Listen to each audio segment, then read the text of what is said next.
Friends, बिना किसी देरी के शुरू करते हैं आज की अपनी इस बेहतरीन वीडियो को। अगर आप भी अपनी इंग्लिश को इम्प्रूव करना चाहते हो तो इस वीडियो को एंड तक ज़रूर देखना, आपको बहुत कुछ सीखने को मिलेगा। फ्रेंड्स, आज की इस वीडियो में हमारा ज़्यादातर फोकस रहेगा फ्रेजल वर्ब पर। तो फ्रेंड्स, यहाँ पर ये किससे कह रहा है कि सोने से पहले आग बुझा देना। अब देखो, आग बुझाना, इसके लिए हम एक फ्रेजल वर्ब का यूज़ करते हैं। मैंने पहले ही बताया पिछली वीडियो में, पुट आउट का। पुट आउट, मोमबत्ती बुझाना, आग बुझाना, इसके लिए हम यूज़ करते हैं। तो इसको इंग्लिश में हम बोलेंगे put out the fire before going to bed. अब गो टू बेड का मतलब होता है सोने जाना। अब बिफोर के आगे हम जो भी वर्ब लगाएंगे इसमें एनजी लगाएंगे। तो यहाँ पर ये कह रहा है कि put out the fire before going to bed, यानी सोने से पहले आग बुझा देना। तो आग बुझाने के लिए कौन सी फ्रेजल वर्ब का यूज़ हुआ है? पुट आउट का। Put out the fire before going to bed. और अपने हाथ मेरे बैग से दूर रखना। अब कह रहा है कि यहाँ पर मेरा बैग रखा है तो अपने हाथ मेरे बैग से दूर रखना है। इसके लिए हम यूज़ करेंगे कीप ऑफ का। तो इस इंग्लिश में इस तरीके से बोलेंगे, and keep your hands of my bag.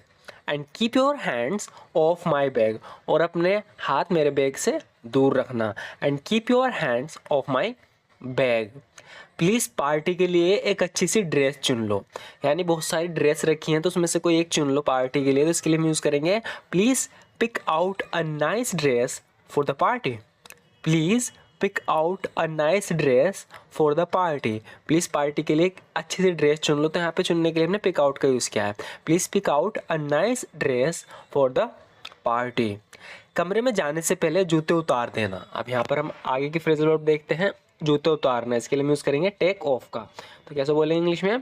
Please take off your shoes before entering the room. Please take off your shoes before entering the room, यानी रूम में एंटर करने से पहले, कमरे में जाने से पहले अपने जूते उतार देना। Please take off your shoes before entering the room. मुझे 1 घंटे में पार्टी के लिए निकलना है ना। लेफ्ट का भी यूज़ कर सकते हैं, गो का भी, लेकिन यहाँ पर मैं बता रहा हूँ आपको फ्रेजल वर्ब हम यूज़ करेंगे, I need to head out for the party in an hour. तो बता रहा है कि I need to head out. Head out का मतलब होता है निकलना, किसी डायरेक्शन में कहीं जाना। तो यानी से पार्टी में जाना अपने घर से निकल के। तो कह रहा है कि I need to head out for the party in an hour, यानी मुझे 1 घंटे में पार्टी के लिए निकलना है। आगे यहाँ पर ये बोल रहा है कि मेरा कोट जो है ना वो दरवाजे के पीछे टंगा है ना। यहाँ पर इसकी मैं हिंदी नहीं लिख पाया, पिछले सेंटेंस की हिंदी रिपीट हो गई, लेकिन इसकी हिंदी जो होगी वो होगी कि मेरा जो कोट है वो दरवाजे के पीछे टंगा है। इस इंग्लिश में कैसे बोलेंगे? My coat is hung up behind the door. My coat is hung up behind the door, यानी जो मेरा कोट है वो दरवाजे के पीछे टंगा हुआ है। इस इंग्लिश में बोलेंगे, my coat is hung up behind the door. Coat को पहनकर देखो क्या तुम्हें फिट आ रहा है। अब किसी चीज़ को पहनकर देखना यानी ट्राई करना, तो इसे बोलेंगे ट्राई ऑन का यहाँ पर यूज़ होगा, ट्राई ऑन फ्रेजल वर्ब का। तो कह रहा है कि कोट को पहन के देखो क्या तुम्हें फिट आ रहा है। इस तरीके से जो हम बोलते हैं तो इंग्लिश में बोलते हैं, try on the coat and see if it fits you.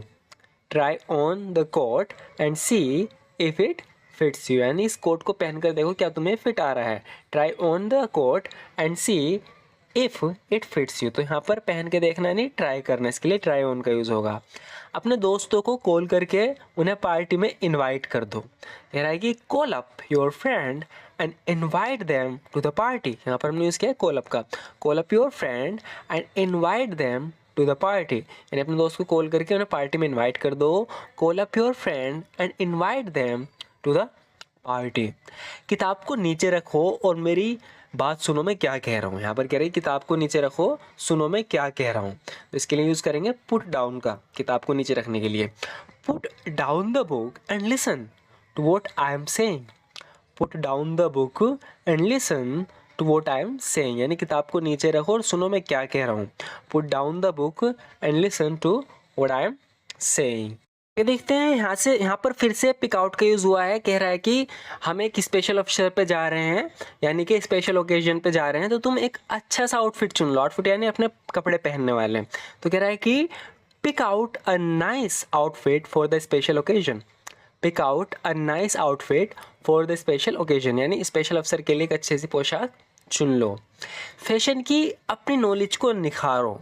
तो सामने वाले इंसान को पता नहीं कि कहाँ पर कौन से कपड़े पहनने हैं, ज़्यादा फैशन के बारे में पता नहीं, तो उससे कह रहा है कि brush up on your fashion knowledge. Brush up का मतलब होता है किसी चीज़ को इम्प्रूव करना और ज़्यादा सुधारना। तो यहाँ पर कह रहा है कि brush up on your fashion knowledge, यानी जो तुम्हारी फैशन की नॉलेज है वो कम है, तो उसे ब्रश अप करो, यानी उसे इम्प्रूव करो, सुधारो, निखारो अपनी नॉलेज को। Brush up on your fashion knowledge, यानी अपनी फैशन की नॉलेज को और बेहतर बनाओ, निखारो। मेहमानों के लिए जगह बनाने के लिए लिविंग रूम साफ़ करो, यानी लिविंग रूम में बैठने की जगह नहीं है तो थोड़ा वहाँ जगह बनाने के लिए लिविंग रूम साफ़ करो। तो कह रहा है कि clean up the living room to make space for guests. Clean up the living room to make space for guests, यानी जो मेहमान आ रहे हैं उनके लिए जगह करो लिविंग रूम में। अपने दोस्तों के आने का इंतज़ार करो। तो यहाँ पर हम बोलेंगे wait for your friends to show up. Show up का मतलब होता है जब कोई शो अप करता है, यानी कि वो उस जगह आया है, यानी कि आना। इसके लिए हम यूज़ जो फ्रेजल वर्ब करेंगे वो शो अप करेंगे।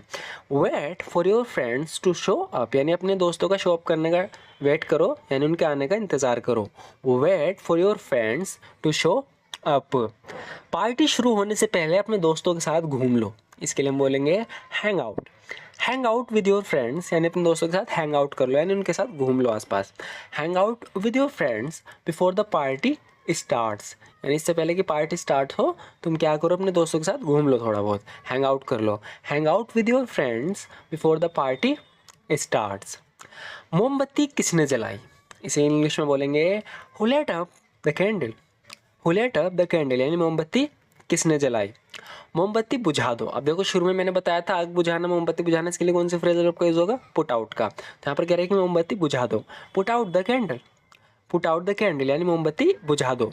Put out the candle. घर में आग लग जाएगी, जल्दी आग बुझा दो। इंग्लिश में कैसे बोलेंगे? A fire will break out. जब आग फैलती है ना लग के, तो इसके लिए ब्रेक आउट का यूज़ करते हैं। यहाँ पर कह रहा है कि a fire will break out at home, यानी घर में आग लग जाएगी, ब्रेकआउट हो जाएगी। Quickly put out the fire, जल्दी से आग बुझा दो। A fire will break out at home quickly put out the fire, यानी घर में आग लग जाएगी, आग फैल जाएगी, जल्दी से आग बुझा दो। वो तुमसे बदला लेने ज़रूर आएगा। यहाँ पर ये बता रही है कि he will come for sure. For sure मतलब ज़रूर, पक्का आएगा वो। He will come for sure to take revenge on you. तो रिवेंज के बाद हम ऑन का यूज़ करेंगे। He will come for sure to take revenge on you, यानी वो तुमसे बदला लेने ज़रूर आएगा, पक्का आएगा, बिल्कुल आएगा ही आएगा। He will come for sure to take revenge on you. वो हाथ पर हाथ रखे नहीं बैठने वाला, क्योंकि सामने वाले बंदे की बेइज्जती होगी, तो बता रही है कि वो हाथ पे हाथ रखे नहीं बैठने वाला। इस इंग्लिश में बोलेंगे he is not gonna sit twiddling his thumbs. Twiddling his thumbs, तो यहाँ पर ट्विडलिंग समवन थम्स का मतलब होता है कि हाथ पे हाथ रखे बैठे रहना। तो यहाँ पर ये बता रही है कि he is not gonna sit twiddling his thumbs, यानी वो हाथ पे हाथ रखे नहीं बैठने वाला। पिछले कुछ दिन तुम्हारे लिए मुश्किल रहे होंगे। यहाँ पर इसका दोस्त इससे कह रहा है कि पिछले कुछ दिन तुम्हारे लिए मुश्किल रहे होंगे। इस इंग्लिश में बोलेंगे these past few days. These past few days, यानी बीते हुए कुछ दिन। These past few days must have been difficult for you.